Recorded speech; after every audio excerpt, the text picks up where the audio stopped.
In this week's Torah portion, Lech Lecha, we learn about the first journey of the first Jew to go to the land of Israel.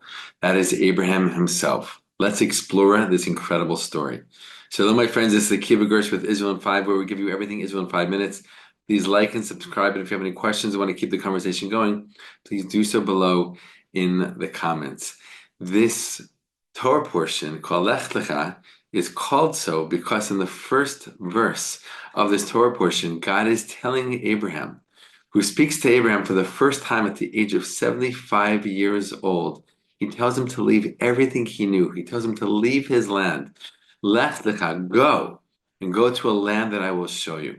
Now let's analyze and explore and discover a little bit more deeply this verse, because there's a lot of great and wondrous thoughts and teachings in it. First, let's zoom out a little bit and just understand that Abraham is the first person in his generation, and in many generations before that, to believe in one God.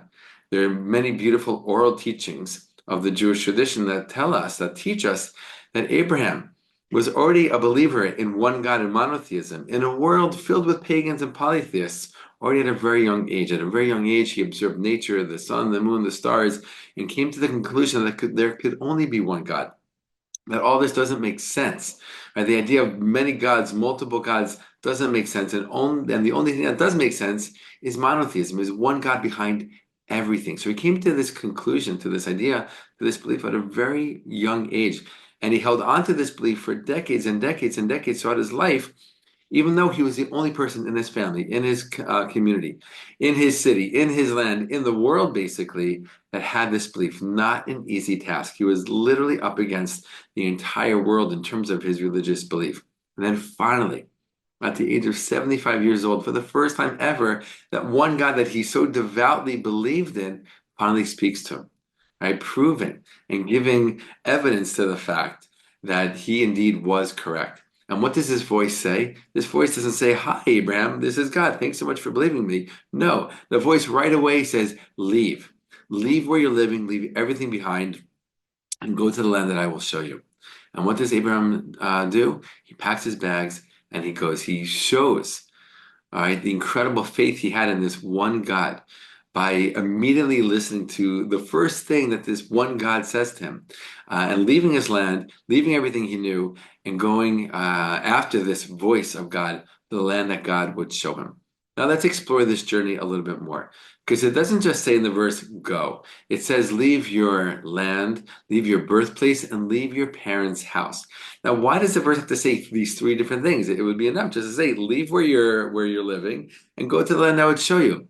The Torah, God is telling us a few different things, right? The different spheres of influence in our lives and the impact these things have in our lives. Now, for sure, there's many positive ways in which where we live impacts us, both the country and the city, the community, the neighborhood, and of course our families. Right? We learn great things from these different entities and influences in our life. But let's be honest, there also could be negative influences, and especially where Abraham was living and the time he was living in, there were great challenges to living where he was living. There were great negative influences in the region he was living in the birthplace, and in even his family's home.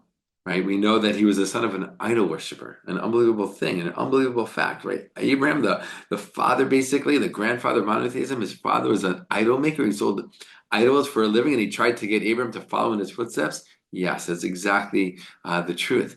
And so we see that Abraham really needed to leave all those things that shaped him, right? Leave those behind and go to a new place so that he could start his real journey in this world and he can begin his real work.